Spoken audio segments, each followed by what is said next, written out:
people don't seem to understand what my grief with this comic is, and I'm like, I haven't skipped anything that solved my problems. Nor will I. This is the comic. This isn't manipulated in any way for humor or anything. This is seriously how dumb it is. Mora does use Miles to make Minos jealous. Mora does slut herself up to lure in people, and she does say that her breast is her only trait. The comic does have several plot holes, and the comic does change the character's personality at the tip of a hat. You can't negotiate that, that's just cold hard facts. You know, I like to see myself as a simple guy. I don't ask for much, really. I just want a well-constructed story with good art. But what I get is either this or a million requests to do like a daisy. Yes, I'll get to it eventually. Now shut the fuck up. I'm sorry. It's just this comic. We're just barely tickling the butthole of the 100 strips mark, and already this is physically painful to read. I mean, where the fuck do I begin? It has the worst characters in fiction, yes, worse than fucking Lightning from Final Fantasy 13, think about that for a second. It has no likable characters, mostly because they keep changing their persona all the fucking time, and the only thing that is consistent is that they want sex. And while the art is okay, it's by no stretch of the imagination as good as people make it out to be. I mean, the characters are even made so poorly different that I accidentally showed a picture of Mora's mother and not Mora, yet only 2 people commented on it. And who can blame me? They look so alike, it's a wonder that those 2 actually caught it. And before you say that this is because they're family, ask yourself if you look like an identical clone of your parents just with bigger boobs. Making hot women in sexy clothes does not mean your art is amazing. It's passable. If you want it to be great art, give me different angles, different poses, and not just cleavage shots. And will you please, for the love of fucking God, start using punctuation marks? It is literally the first fucking thing you should know when writing a story. And let's not forget the other reason why people read this crap. The sex. This is so obvious, a comic to tease people into wanting the characters to have sex, and thus lure them into either paying money to see that, or to lure them into Catbox and go through their galleries. This comic is basically the webcomics version of EA. But if we start looking at the sex in the comic without thinking of the shady reasons behind it, it's bland and boring. It's so much in your face that you can practically motorboat it. And yes, it looks okay the first 3 times, but then you notice that it's basically the exact same shit over and over again, but done with different characters. I guess we've delayed it for long enough. Here's part 3.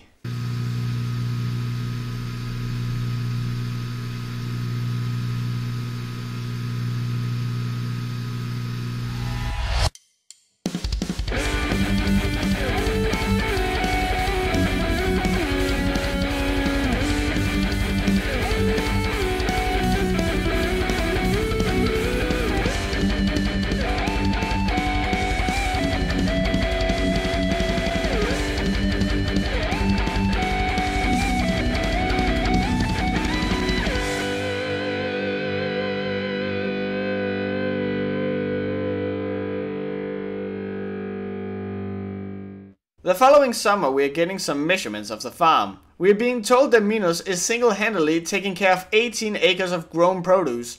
There are 413 unused acres of fertile land, and Miles is in charge of 2 acres, of which he's only producing about 4% of what he actually should. That was a rough fucking page to start on. Okay, where to start? Let's start with Miles only producing 4% of what he actually should. This means that Mora is losing 96% of what she should make just cause she wants Minos. And seeing it's Minos' demand that Miles is there, he's actively sabotaging Mora's farm. Or how about the fact that Mora apparently has a collective of 233 acres of fertile land, not including the space that the farm takes up.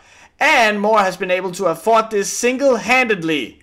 This is furthermore without the use of electronical equipment to help her with farming.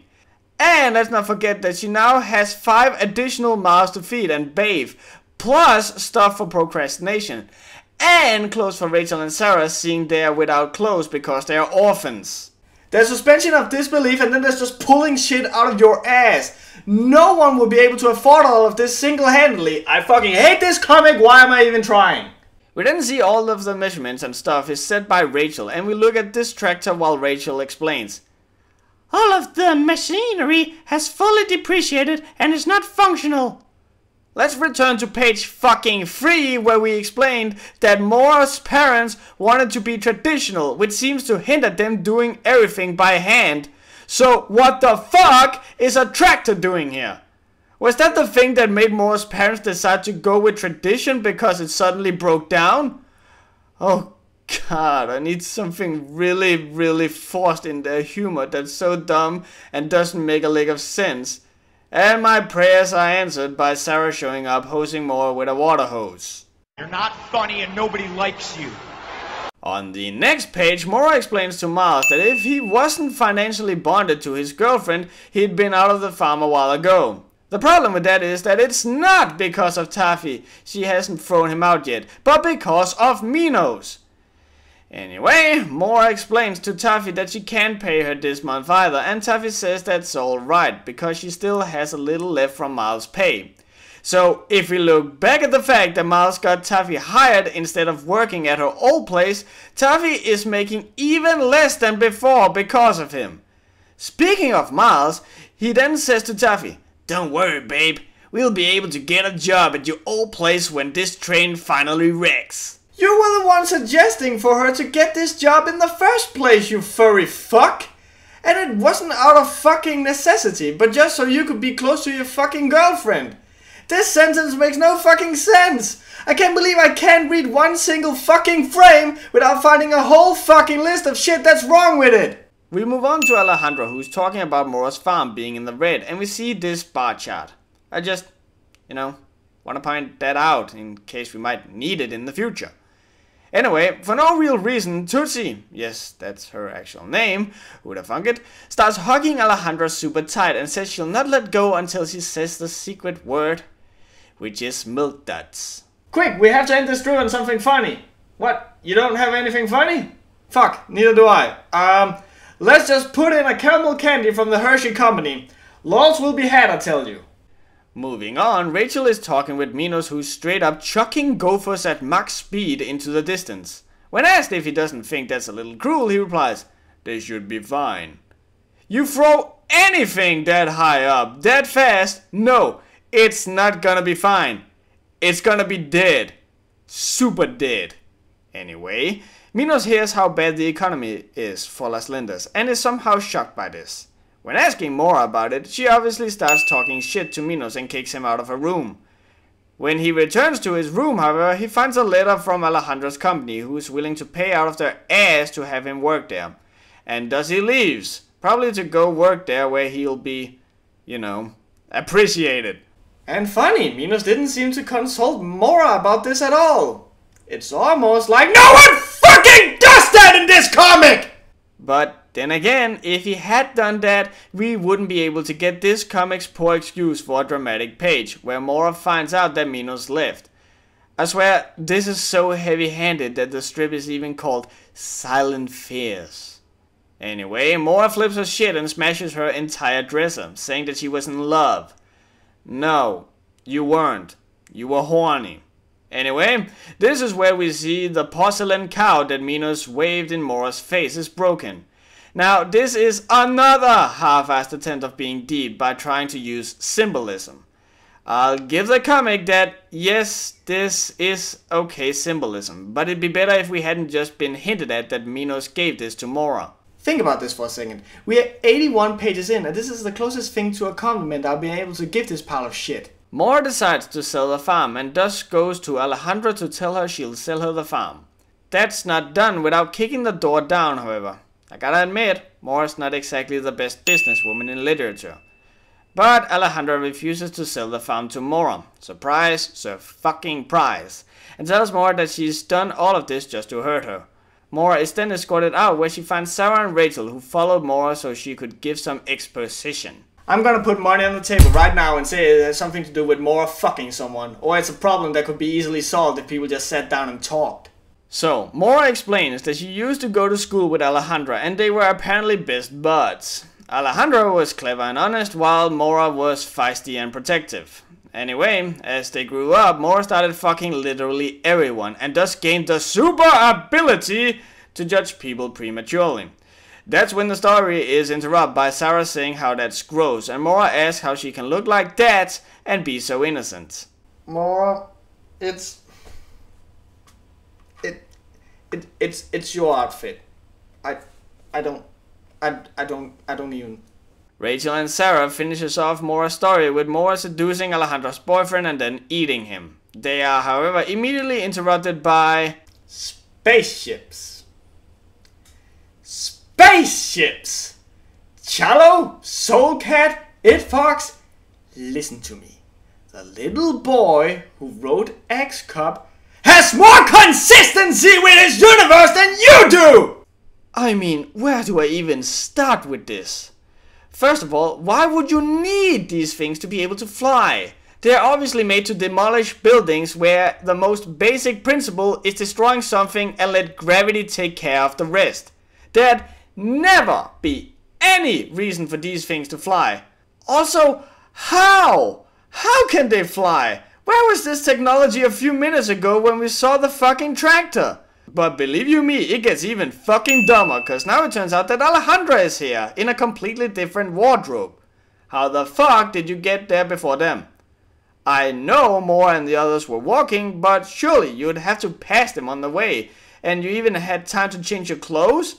And then we find out that it's the bank who is there to demolish Mora's home, before even giving her an eviction notice or time to gather her possessions from a fucking building.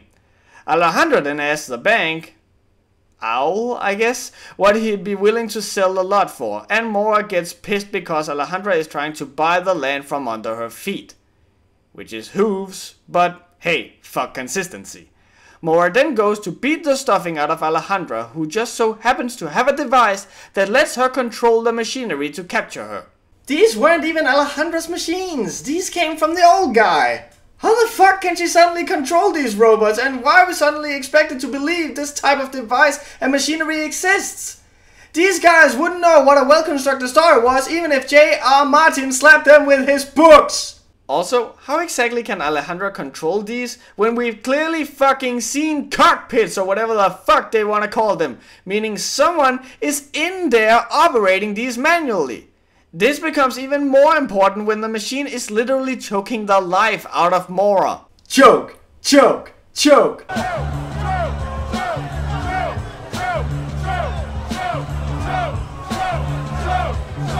But Minos unfortunately comes and prolongs our misery by saving Mora. They kiss and Mora slaps Minos for leaving her. Before Minos can give us this comic shitty excuse of a good excuse for leaving, they're interrupted by this fucking spaceship landing on their lawn. Hey you guys, I think I could actually use a new bicycle or a TV. You think you can pull that out of your ass too? The main passenger of this golden fucking space cruiser is Amber, the High Prime. Or as I like to call her, Deus Ex Machina incarnated. She's come to discuss with Mora and Alejandra that the annual Harvest Festival is drawing near. And she then goes on to say that Alejandra's major company and Las Lindas are the two finalists in this year's harvest. I am intrigued that a little homestead with less than 10 workers has been able to remain on par with the reigning champion for so long. Las Lindas is so much in the fucking red that they can't even pay back the loan from the bank and they are getting evicted, while Alejandra has a major company and money to help them expand.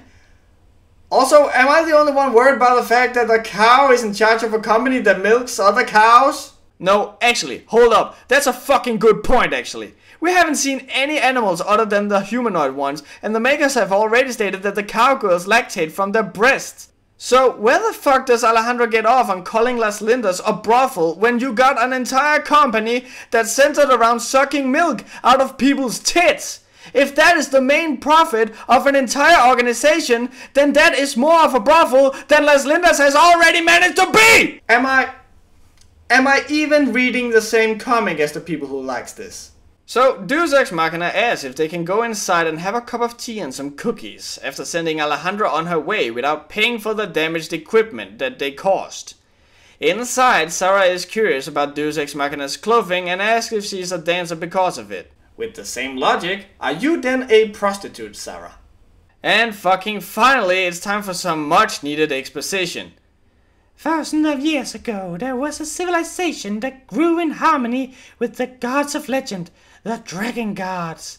The planet was called Prism, and its inhabitants called themselves the Primes. They were all big, super rad truck robots. Basically, the entire story is that the Primes got their shit pushed in by a huge evil emperor, and they fled to planet Earth to hide. Eventually, though, the emperor tracked them down. They fought an epic battle on Earth, and as a result, the Earth straight up blew up. But by the power of poor writing, the gods were able to create a new world from the ashes of the previous blown up one. And that's how humans and furries are now living together. I gotta be honest, I don't have much of a problem with this origin story. There's some dumb shit here and there, but all in all, it's a story that I can live with. So, Deus Ex Machina, with no good reason I might add, decides to help Mora by giving her the life of creation. A gift from the fucking gods! She doesn't explain what it is or what it does, and gets the hell out of there like any sensible person would. That's when we see this along with the text. You got some wonderful friends. Let's just take it from the top then, shall we? You got Minos, a fickle, stoic and boring bundle of muscles. You got Miles, a sex-depraved, horny, womanizing twat. You got Rachel, a feisty, traitorous thief. You got Taffy, a goody two-shoes, bland character. And you got Sarah, and the less said about this retard in horse clothing, the better. Yes, you are indeed gifted with some special friends. And now, to top it all off, you have a delicate reflection of your soul, being yet another lolicon obnoxious character known as Digit. If she's a reflection of Mora's soul, shouldn't she just be, you know, a black void? Actually, I think the reflection of Mora's soul is symbolized by the fact that Digit is incorporeal. And speaking of which, how come she can't be touched, but we clearly see her moving physical objects? This is made clearly apparent when Digit helps Miles by lifting up Taffy's dress, so he can get a good look underneath. That's when Miles says this lovely line. Brutes like her like to pretend to be shocked, but deep down she liked it about as much as I did. She's happy that I could finally see her, but can't look desperate by showing it. That sounds like something you'd hear in a rapist's testimony. We move on to see Rachel and Minos bonding. Although I'm jealous of him, this is not the first time you changed the subject to him. It's clear to everyone with half a brain who has ever picked up as much as a children's book that the three writers are here trying to ham-fist a love triangle plot into the comic. After straight up snapping Rachel's leg out of its socket, Digit finds Sarah on the roof of the farm, where they decide to help the adults with their jobs. Let's just stop here and look at this for a second. That's not how you do that. You use quotation marks, not apostrophes. Apostrophes means it's a shortening of something. Like when writing it's, the apostrophe is showing that it's a shortening of it is. Why do I constantly find myself in teaching people about their own fucking language? So after visiting the Microsoft default background and causing Taffy a major allergy attack, Sarah visits Rachel and asks what is T-Hat, which we all know is T-Pain's lesser known cousin who works in a law firm. Anyway, we further establish they ham-fisted in their love triangle and Rachel says a lot of evil shit while the puke-stained Digit happens to hear it. This makes Digit super sad and so Mora finds her sitting on a bench and that's when we get this. Now doesn't that look familiar? A little kid tries to take on the world but only gets hurt. With no one there to tell her everything's going to be alright. You know what to do. So are we supposed to feel sorry for Mora? The person who used and abused a guy? The person who burned down a craft show? The person who tricked a guy into working for her and is consistently being physically maimed by her? The person who tried to trick a guy into liking her so she could have a lay with him? And the person who went to a person's company and physically assaulted her? I could go on, but I won't. So Mora and Digit have a little heart-to-heart, and Mora actually starts to take some responsibility. And that's when Digit digivolves and grows bracelets.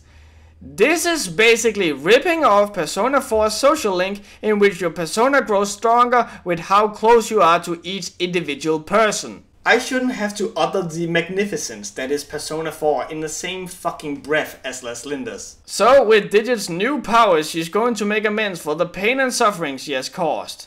Oh, trust me, you won't even have time to pour out the shots at this point, so you might as well just drink straight from the bottle. Digit then starts undoing her wrongs, one of which being to poke Rachel's butt, which apparently fixes her hip and removes the bandages that would do literally nothing to heal her.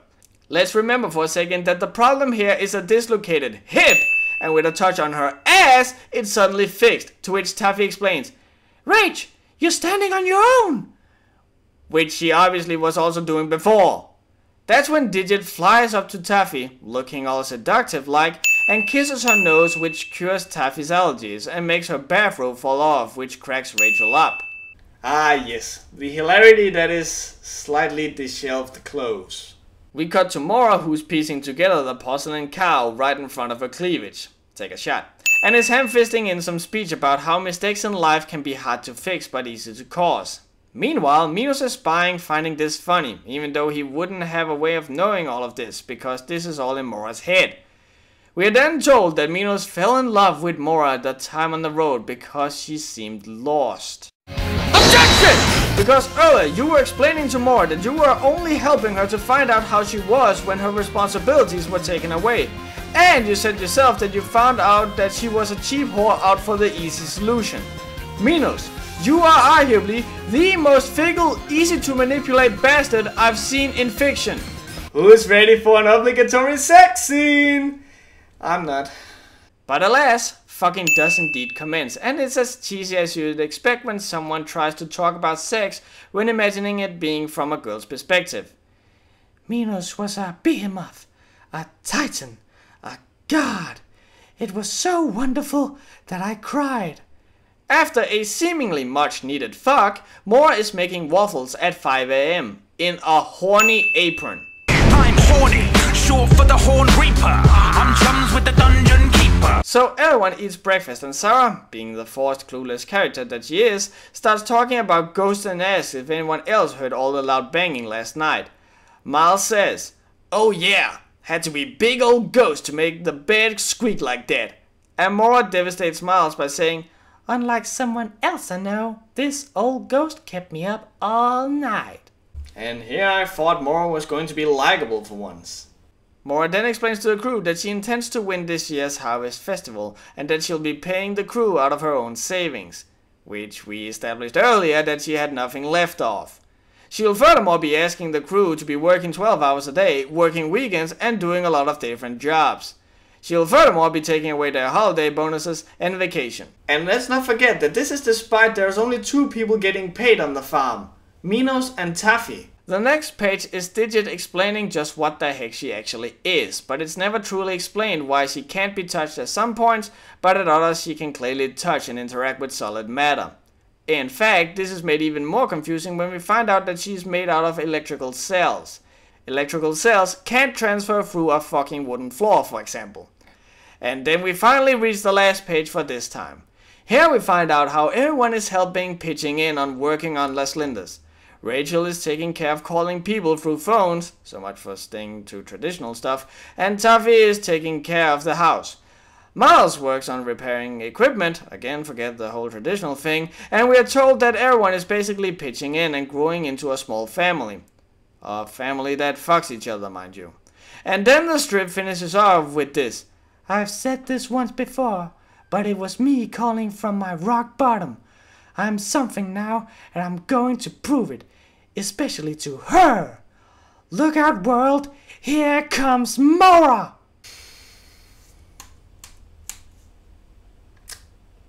Well, fuck. This is actually a very good page. Really good, in fact. It doesn't waste time on dumb sex shit, and it shows how everyone has grown and stepped up to the task of making Leslinda succeed.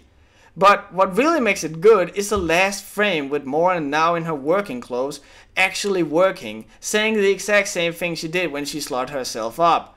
By showing her saying the exact same thing in the exact same way, it becomes so much more obvious that she's grown as a character and started to take responsibility.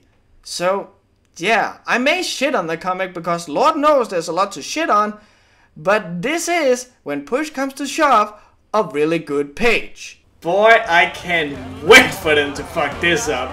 Ain't nobody gotta tell you what you gotta do, no, no. Let's get loud. Music, hear that sound. Loud, let's get loud. Ain't nobody gotta tell you what. You gotta do it your way. You gotta prove it, mean what you say. You gotta do it your way. You gotta prove it, mean what you say. Let's get loud.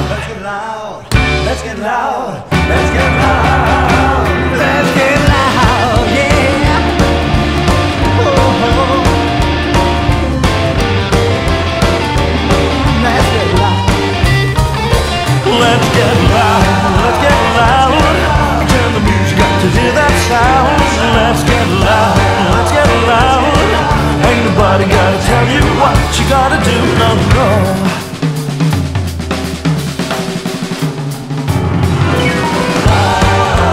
Let's get loud. Let's get loud. Ain't nobody gotta tell you what you gotta do, no, no.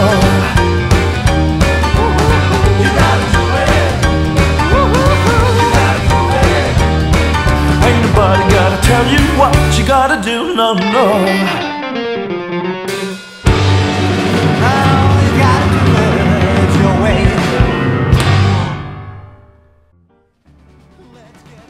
I think I'll need some painkillers or something for my throat once I'm done with this.